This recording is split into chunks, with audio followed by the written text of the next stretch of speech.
جنوبی ایشیا کے سب سے زیادہ آبادی والے ممالک میں سے ایک ہونے کے باعث پاکستان طویل عرصے سے مسلسل بجلی کی کمی، غیر مستحکم بجلی کی فراہمی اور فوسل فیول پر زیادہ انحصار جیسے مسائل کا شکار رہا ہے۔ ملک کی توانائی کے ذرائع میں 75% سے زیادہ حصہ فوسل فیول کا ہے، جو زیادہ تر درآمدی ہوتا ہے۔ بنیادی طور پر سی پیک کے تحت سرمایہ کاری کا سب سے بڑا حصہ توانائی کے منصوبوں پر خرچ ہوا۔ جب سی پیک 2013 اور 14 میں شروع ہوا تو پاکستان میں روزانہ 12 گھنٹے تک لوڈ شیڈنگ ہو رہی تھی، حتیٰ کہ اسلام آباد میں بھی یہی صورتحال تھی۔ 1 گھنٹہ بجلی آتی تھی اور اگلے گھنٹے بند ہو جاتی تھی۔ سی پیک کے آغاز کے وقت یہی حالات تھے۔ اس پس منظر میں پاکستان نے اپنی توانائی کی منتقلی کو تیز کیا اور سولر، ہائیڈرو، ونڈ اور نیوکلیئر انرجی کو اسٹریٹجک آپشنز کے طور پر استعمال کیا تاکہ توانائی کے بحران سے نمٹا جا سکے اور پائیدار ترقی کو فروغ دیا جا سکے۔ سی پیک کے تحت ہم نے تھر کے کوئلے پر تقریباً 3300 میگا واٹ کے 6 منصوبے مکمل کیے ہیں۔ یہ مقامی وسائل پر مبنی ہے اور اس وقت مدد فراہم کرتے ہیں جب درآمدی ایندھن دستیاب نہ ہو یا کم ہو۔ اس کے ساتھ ساتھ قابل تجدید توانائی کے منصوبے، جن میں سولر، ونڈ اور ہائیڈرو پاور شامل ہیں، بھی آگے بڑھے ہیں۔ صرف سولر اور ونڈ سے تقریباً 1400 میگا واٹ بجلی پیدا کرنے کی صلاحیت مکمل کی جا چکی ہے۔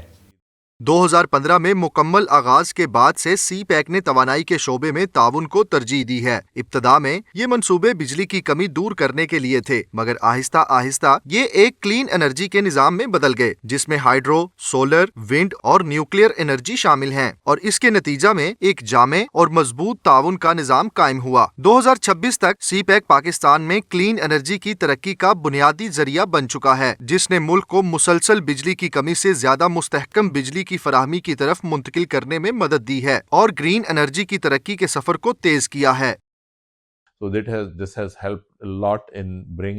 اس سے پاکستان میں سستی، صاف اور قابل تجدید توانائی کے فروغ میں بڑی مدد ملی ہے۔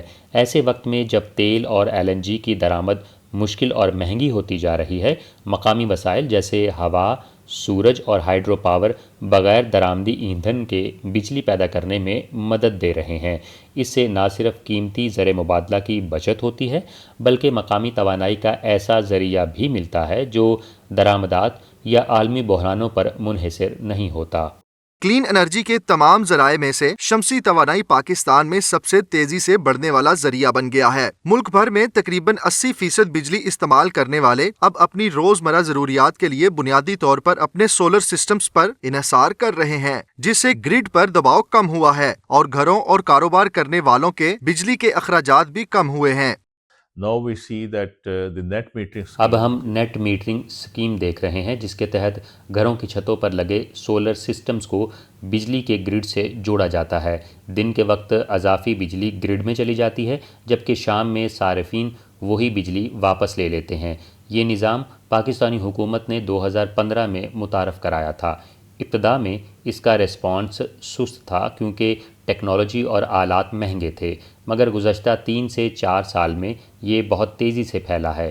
آلات کی قیمتیں کم ہوئی ہیں اور حکومتی مراعات زیادہ پرکشش ہو گئی ہیں۔ حکومت 24 روپے فی یونٹ کے حساب سے بجلی خرید رہی ہے، جو ایک اچھا ریٹ ہے۔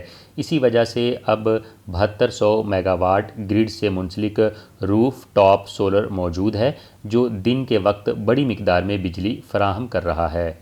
روس اور یوکرین کے مابین تنازع اور ایران جنگ کے دوران توانائی کی قیمتوں میں تیز اتار چڑھاؤ کے باعث کلین انرجی کی اہمیت مزید بڑھ گئی ہے۔ میرے خیال میں چین کی کلین انرجی میں سرمایہ کاری، خاص طور پر ونڈ اور سولر انرجی میں، ملک کے لیے بہت فائدہ مند ثابت ہوئی ہے اور اس سے بڑی مقدار میں بجلی پیدا ہو سکتی ہے۔ اس سے چین کو ان ٹیکنالوجیز کو ترقی دینے کا موقع ملا ہے اور دیگر ممالک بھی ان سے فائدہ اٹھا سکتے ہیں اور توانائی کی قیمتوں میں اتار چڑھاؤ سے خود کو محفوظ رکھ سکتے ہیں، جیسا کہ اس وقت مشرق وسطیٰ کے بحران میں دیکھا جا رہا ہے۔ تمام ممالک کو توانائی میں خود کفیل ہونا چاہیے تاکہ وہ خود مختار رہیں اور بیرون ملک سے آنے والے تیل پر انحصار نہ کریں۔ یورپ میں بھی یہی ہو رہا ہے۔ ہمیں توانائی کے لحاظ سے خود مختار بننا ہوگا، اسی لیے ہمیں ہائیڈروجن اور مصنوعی ایندھن کی ضرورت ہے۔ اگر توانائی کی پیداوار کو مقامی سطح پر منتقل کیا جائے تو پاکستان کی توانائی میں خود کفالت بہتر ہو سکتی ہے اور اس سے بیرون ملک زر مبادلہ کے اخراجات بھی کم ہو سکتے ہیں۔ اس کے علاوہ سی پیک نے گلوبل انرجی ٹیکنالوجیز کو پاکستان میں لانے میں بھی مدد دی ہے۔ میرے خیال میں چین ایک بہت اہم کردار ادا کرتا ہے۔ اس کا رقبہ بہت بڑا ہے اور آبادی بھی بہت زیادہ ہے۔ جب چین کوئی فیصلہ کرتا ہے تو وہ بہت تیزی سے عملی شکل اختیار کر لیتا ہے۔ اگر آپ ونڈ اور سولر انرجی کو دیکھیں تو جیسے ہی یہ ٹیکنالوجی ترقی کرنا شروع کرتی ہے یہ بہت جلد بڑے پیمانے پر پھیل سکتی ہے اور غیر معمولی رفتار سے بڑھ سکتی ہے۔ Going forward, it is expected that آگے چل کر ہمیں توقع ہے کہ چینی کمپنیوں کے لیے سرمایہ کاری کے مواقع آئیں گے جہاں وہ ٹرانسمیشن منصوبے BOT ماڈل کے تحت تعمیر کریں گے۔ یہ پاکستان میں قابل تجدید توانائی کی توسیع سے براہ راست جڑا ہوا ایک اور موقع ہے۔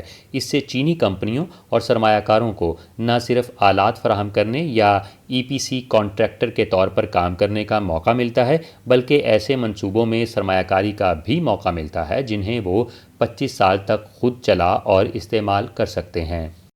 پاکستان میں توانائی کا ایک انقلاب آ رہا ہے جس کی قیادت سی پیک کے تحت سولر پاور کر رہی ہے۔ ملک بھر میں تقسیم شدہ فوٹو وولٹک نظام کے وسیع استعمال نے نہ صرف دہائیوں پر محیط بجلی کی کمی کے مسئلے کو حل کیا ہے بلکہ غیر ملکی زر مبادلہ کی بچت اور توانائی کے تحفظ کو بھی مضبوط بنایا ہے۔ مستقبل کو دیکھتے ہوئے جیسے جیسے پاکستان کا بجلی کا نظام جدید ہو رہا ہے اور توانائی ذخیرہ کرنے کی ٹیکنالوجی بہتر ہو رہی ہے، ملک اپنے کلین انرجی کے اہداف مقررہ وقت سے پہلے حاصل کرنے کی راہ پر گامزن ہے۔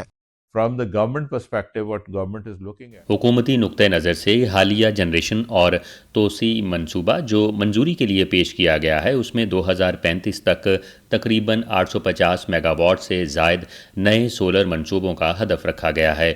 حکومت کا اندازہ ہے کہ یہ تمام منصوبے عوام اور صارفین خود مکمل کریں گے جبکہ حکومت بڑے پیمانے کے سولر منصوبوں میں سرمایہ کاری نہیں کرنا چاہتی۔